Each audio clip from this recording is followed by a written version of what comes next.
Hello everyone, welcome back to our channel. It's Priyanka. This is our fourth video on chemical kinetics. Let's start the video. Our topic is integrated rate equation for first order reaction. Means हम first order reaction के लिए rate equation calculate करेंगे. इस चीज को समझने के लिए हमने कंसीडर करी एक reaction R give rise to product. अगर हम रेट को रिएक्टेंट के फॉर्म में राइट करेंगे तो हम लिख सकते हैं माइनस में D R by D T. Minus क्योंकि जो आर है वो रिएक्टेंट है. और अगर हम रेट को रेट लो के फॉर्म में लिखेंगे तो रेट इज इक्वल्स टू के आर की पावर 1.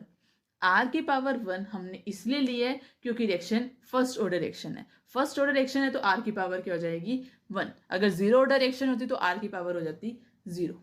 रीअरेंज करने के बाद हमारे पास इक्वेशन आती है D R by R is equals to minus में के डी टी. अब इंटीग्रेशन कर देंगे दोनों साइड्स. इंटीग्रेशन सॉल्व करने से पहले हम कुछ एग्जांपल्स कंसीडर करते हैं. फर्स्ट है कि 1 बाय एक्स डी एक्स की इंटीग्रेशन होती है L N X. 1 by X D X की इंटीग्रेशन होती है L N X. L N जो होता है वो होता है नेचुरल लॉग. सिमिलरली अगर हम 1 की इंटीग्रेशन लेते हैं with respect to D X तो हमारे पास x आएगा. और अगर हम 1 की इंटीग्रेशन लेते हैं टाइम के रिस्पेक्ट में तो हमारे पास t आ जाता. अब हम सॉल्व करें माइनस के डी टी की इंटीग्रेशन. के कांस्टेंट है तो इंटीग्रेशन हम करेंगे 1 डी टी की. 1 की integration with respect to time वो बन जाएगी t. तो ओवरऑल आंसर आएगा माइनस में के टी. अब हम इंटीग्रेशन करते हैं अपने क्वेश्चन में. 1 बाय आर डी आर है. 1 बाय आर डी आर की इंटीग्रेशन बिल्कुल सेम है 1 बाय एक्स डी एक्स की तरह. जैसे 1 बाय एक्स डी एक्स को हमने एल एन एक्स लिखा तो 1 बाय आर डी आर को हम लिखेंगे एल एन आर. माइनस में के डी टी की इंटीग्रेशन हमने सॉल्व करी है जो इक्वल है माइनस में के टी के. प्लस में सी. सी यहाँ पे इंटीग्रेशन कांस्टेंट है. हमने इंटीग्रेशन के लिमिट्स पुट नहीं करी इसीलिए हम क्या राइट करते हैं इंटीग्रेशन कांस्टेंट. अगर हम लिमिट्स पुट कर देते तो हम इंटीग्रेशन कांस्टेंट राइट नहीं करते. अब इस c की वैल्यू को कैलकुलेट करने के लिए हमने कंडीशन पुट करी that is at t is equals to 0 r is equals to r naught. अगर टाइम 0 है, टाइम 0 मीन्स रिएक्शन स्टार्ट नहीं हुई. रिएक्शन स्टार्ट नहीं हुई मतलब जितनी कंसंट्रेशन रिएक्टेंट की पहले थी उतनी ही अब है. मतलब इनिशियल कंसंट्रेशन ऑफ रिएक्टेंट किसके इक्वल होगी फाइनल कंसंट्रेशन ऑफ रिएक्टेंट की इक्वल होगी. इनिशियल कंसंट्रेशन ऑफ रिएक्टेंट को हम रिप्रेजेंट करते हैं आर नोट से और फाइनल कंसंट्रेशन ऑफ रिएक्टेंट को हम रिप्रेजेंट करते हैं आर से. टाइम 0 है तो इनिशियल फाइनल के इक्वल होगी मीन्स आर आर नोट की इक्वल होगी. इन वैल्यूज को इक्वेशन 1 में सब्स्टिट्यूट करने के बाद वहां से हम c की वैल्यू कैलकुलेट कर लेते हैं जो किसकी इक्वल आ जाती है एल एन आर नोट. अब जो हमारी वैल्यू आई है c की date is L N R naught उसको हम इक्वेशन नंबर 1 में पुट कर देंगे. और इक्वेशन नंबर 1 थी L N R is equals to minus में k t plus C. c की वैल्यू सब्स्टिट्यूट करने के बाद इक्वेशन बन जाती है L N R is equals to minus के t plus L N R naught. Rearrange करने के बाद हमारे पास इक्वेशन बन जाती है के T is equals to L N R naught minus में एल एन आर. हमारे पास फॉर्मूला होता है कि L N A minus L N B is equals to L N A by B. Similarly तो L N R naught minus L N R हमारे पास बन जाएगा L N R naught upon R. L N natural log को LOG log में अगर हमें change करना हो तो हम 2.303 से मल्टीप्लाई करेंगे तो एल एन की प्लेस पे क्या बन जाएगा 2.303 लॉग. तो हमारे पास इक्वेशन बन जाती है के T is equals to 2.303 log R note by R. Rearrange करने के बाद हमारे पास टाइम आ जाता है फर्स्ट ऑर्डर रिएक्शन के लिए 2.303 अपॉन में K log R note by R. R naught यहाँ पे इनिशियल कंसंट्रेशन ऑफ रिएक्टेंट है और आर यहाँ पे फाइनल कंसंट्रेशन ऑफ रिएक्टेंट है. और फाइनल कंसंट्रेशन ऑफ रिएक्टेंट हम वो लेते हैं बची हुई कंसंट्रेशन. फॉर एग्जांपल आपको कहा जाता है कि 80% रिएक्शन हो गई है तो बची कितनी 20. तो आर की वैल्यू होएगी 20 ना कि 80 और के यहाँ पे रेट कांस्टेंट है. Next is half life period. Half life period means एक ऐसा टाइम पीरियड जब जो कंसंट्रेशन है रिएक्टेंट की वो हाफ हो जाती है उसकी इनिशियल कंसंट्रेशन का. मान लो हमारे पास स्टार्टिंग में कंसंट्रेशन थी 120, हाफ लाइफ पीरियड पे कंसंट्रेशन कितनी रह जाएगी रिएक्टेंट की? 60 रह जाती, जितनी थी उसका हाफ हो जाती है। स्टार्टिंग में 120 थी तो हाफ लाइफ पीरियड पे कितनी कंसंट्रेशन रह जाती है? सिर्फ 60 रह जाती है। अब हम फर्स्ट ऑर्डर रिएक्शन के लिए हाफ लाइफ पीरियड कैलकुलेट करेंगे। फर्स्ट ऑर्डर रिएक्शन के लिए टाइम पीरियड होता है 2.303 by K log R note by R। अगर हम T को T हाफ पुट कर रहे हैं मीन्स हाफ लाइफ पीरियड, तो जो कंसंट्रेशन है रिएक्टेंट की वो जितनी थी उसका हाफ हो जाएगी। इनिशियल कंसंट्रेशन थी R नोट, तो R की वैल्यू हो जाएगी R नोट बाय 2। सब्स्टिट्यूट करने के बाद हमारे पास आ जाएगा T half is equals to 2.303 by K log R naught upon R note by 2। Solve करने के बाद हमारे पास आ जाता है T half is equals to 2.303 into log 2 upon के। log 2 की वैल्यू 0.3010 होती है। 0.3010 को अगर हम मल्टीप्लाई करेंगे 2.303 से तो हमारे पास वैल्यू आ जाएगी 0.693। तो टी हाफ हमारे पास आ जाता है 0.693 बाय के। Next is graph which is plotted between ln a and time। हमारे पास एक्सप्रेशन होता है फर्स्ट ऑर्डर रिएक्शन के लिए time is equals to 1 by K ln a note by a। आपको इस क्वेश्चन में ध्यान रखना है कि जो ग्राफ है वो ln a नेचुरल लॉग के बीच में प्लॉट किया गया है, ना कि LOG लॉग। तो हम जो एक्सप्रेशन यूज करेंगे वो नेचुरल लॉग वाला यूज करेंगे, इसीलिए हमने लिखा t is equals to 1 by K ln a note by a। Rearrange करने के बाद K T is equals to ln a note by a। हमने पढ़ा है कि log a बाय b का formula log a minus log b होता है, तो log a note by a को हम राइट कर सकते हैं ln a naught minus ln a। Rearrange करने के बाद हमारे पास इक्वेशन आ जाती है ln a is equals to ln a naught minus के टी। अब हम इस इक्वेशन को y is equals to M X plus C equation से कंपेयर करेंगे। y ln a के इक्वल है, x t के इक्वल है, और t के साथ जो भी मल्टीप्लाई में होगी वो होगी हमारे पास m जो होती है स्लोप। तो m की वैल्यू यहाँ से आ जाती है माइनस के, और c इंटरसेप्ट होता है, और जो इंटरसेप्ट आएगा वो हमारे पास आएगा ln a नोट। पेपर में हमसे ग्राफ पूछा होता है या फिर हमें ग्राफ दिया होता है, हमसे स्लोप पूछ लेते हैं। Next is graph which is plotted between log R note by R and time। ध्यान दीजिएगा कि यहाँ पे जो ग्राफ है वो LOG log वाला पूछा हुआ है, तो हम जो एक्सप्रेशन यूज करेंगे टाइम के लिए वो भी LOG log वाला यूज करेंगे। तभी हम राइट कर रहे हैं t is equals to 2.303 upon के log R note by R। अब हमें इसकी स्लोप कैलकुलेट करनी है, तो हम इसको कंपेयर करेंगे इक्वेशन को y is equals to M X plus C से।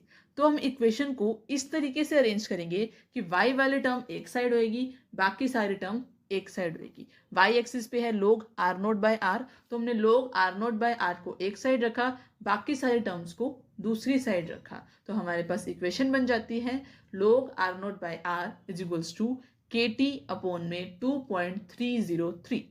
अब इसको हम कंपेयर करेंगे y is equals to M X plus C से, तो y है हमारे पास log r note by r, x है हमारे पास टाइम t, और जो x के साथ मल्टीप्लाई में है वो है हमारे पास slope which is m, k upon में 2.303। इंटरसेप्ट हमारा नहीं है तो इट मीन्स इंटरसेप्ट 0 है, तो स्लोप आ जाती है k अपॉन में 2.303। नेक्स्ट ग्राफ है t हाफ और a नोट के बीच में। टी हाफ जो है हाफ लाइफ पीरियड है, और A naught means initial concentration of reactant की बात हो रही है। फर्स्ट ऑर्डर रिएक्शन के लिए टी हाफ का फॉर्मूला होता है 0.693 बाय के।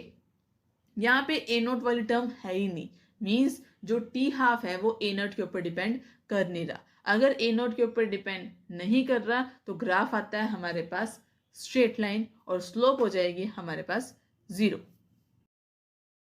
Next is general expression for half-life period of a reaction of nth order।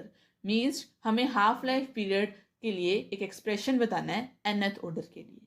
हमने अपनी प्रीवियस वीडियो में जीरो ऑर्डर रिएक्शन के लिए हाफ लाइफ पीरियड कैलकुलेट किया था जो डायरेक्टली प्रोपोर्शनल था इनिशियल कंसंट्रेशन की पावर 1 मींस ए नोट की पावर 1। और फर्स्ट ऑर्डर के लिए हमने अभी प्रीवियस स्लाइड में कैलकुलेट किया था कि टी हाफ की वैल्यू ए नोट के ऊपर डिपेंड नहीं करती। अगर ए नोट के ऊपर डिपेंड नहीं करती मींस ए नोट की पावर 0। ए नोट यहाँ पे initial concentration of reactant represent कर रहा है।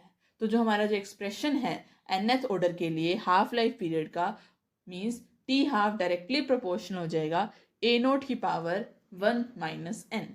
एन जो है वो रिप्रेजेंट्स कर रहा है ऑर्डर ऑफ रिएक्शन। अगर एन की वैल्यू 0 है तो 1 माइनस 0 1, तो टी हाफ डायरेक्टली प्रोपोर्शनल हो गया ए नोट की पावर 1।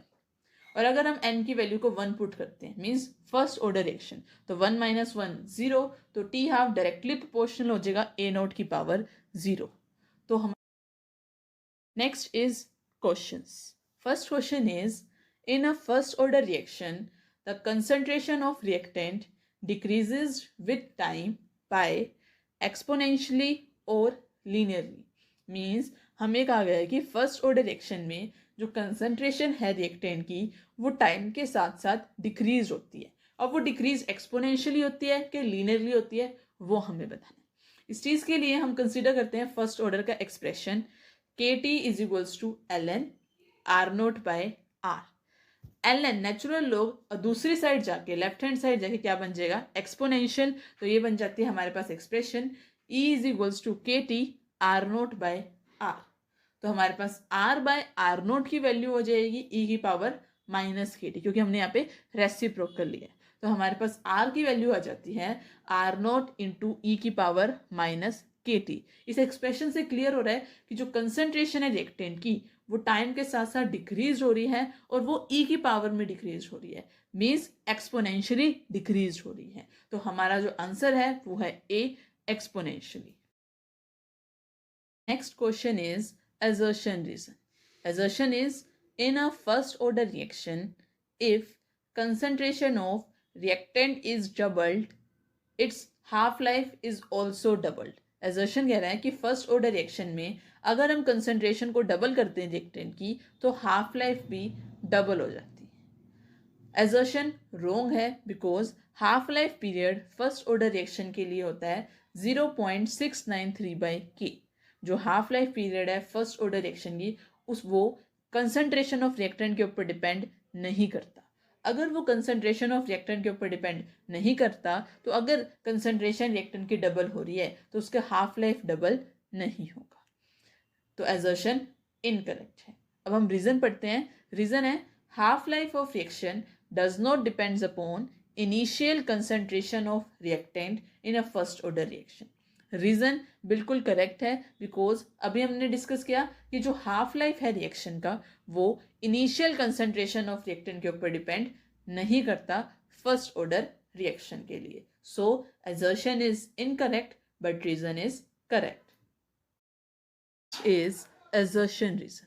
Assertion है rate of reaction doubles when concentration of reactant is doubled if it is a first order reaction.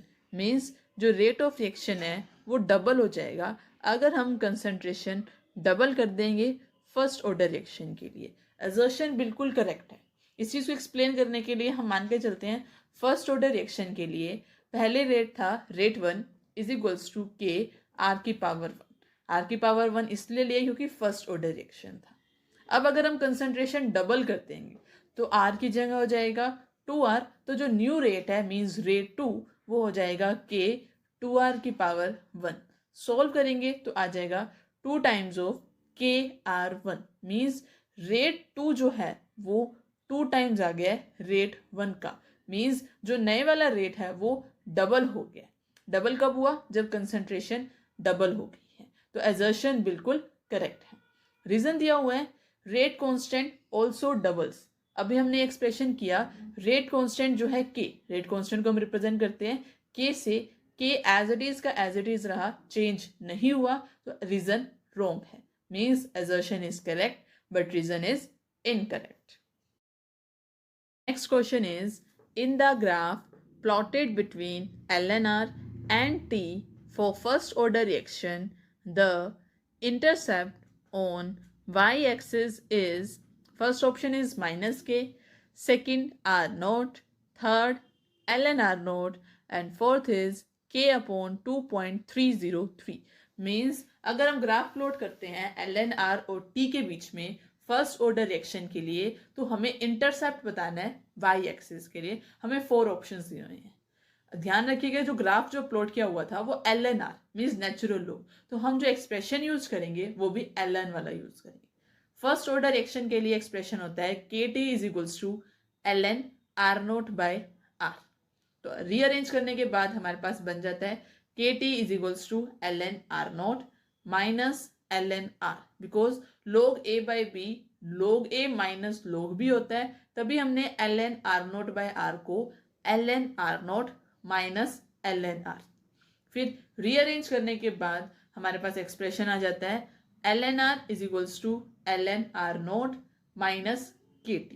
अब इस इक्वेशन को हम y is equals to mx plus c से compare करेंगे, तो y ln r है, x t है, और जो इंटरसेप्ट है डेट इज c वो है हमारे पास ln r नोट। तो जो हमारा जो इंटरसेप्ट आया y एक्सिस पे वो आया ln r note, hence answer is c ln r note.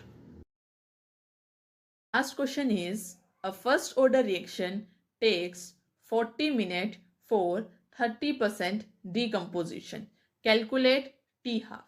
Means एक फर्स्ट ऑर्डर रिएक्शन है जो 40 मिनट्स ले रही है 30% डिकम्पोजिशन के लिए। हमने टी हाफ निकालना है। हमें पता है कि फर्स्ट ऑर्डर रिएक्शन के लिए टी हाफ का फॉर्मूला होता है 0.693 बाई के। तो अगर हमने टी हाफ कैलकुलेट करना है तो हमें के की वैल्यू पता होनी चाहिए। तो हम सबसे पहले के की वैल्यू कैलकुलेट करेंगे। के का फॉर्मूला होता है फर्स्ट ऑर्डर रिएक्शन के लिए 2.303 upon t log a note by a।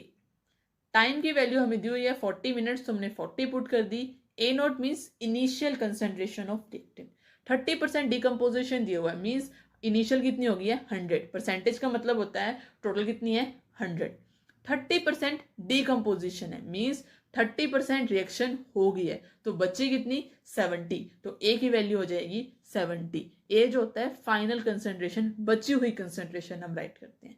तो वैल्यूज पुट करने के बाद हमारे पास ओवरऑल आंसर आता है 8.918 इंटू 10 की power -3 minute inverse. Minute inverse इसलिए आया है क्योंकि टाइम की यूनिट यहाँ पे मिनट थी, इसलिए ओवरऑल यूनिट हमारे पास आई है मिनट इनवर्स। फिर फर्स्ट ऑर्डर रिएक्शन का फॉर्मूला होता है t half is equals to 0.693 by k. K की वैल्यू सब्स्टिट्यूट करने के बाद हमारे पास ओवरऑल आंसर आ जाता है 77.7 मिनट, मीन्स टी हाफ की वैल्यू आ गई है 77.7 मिनट।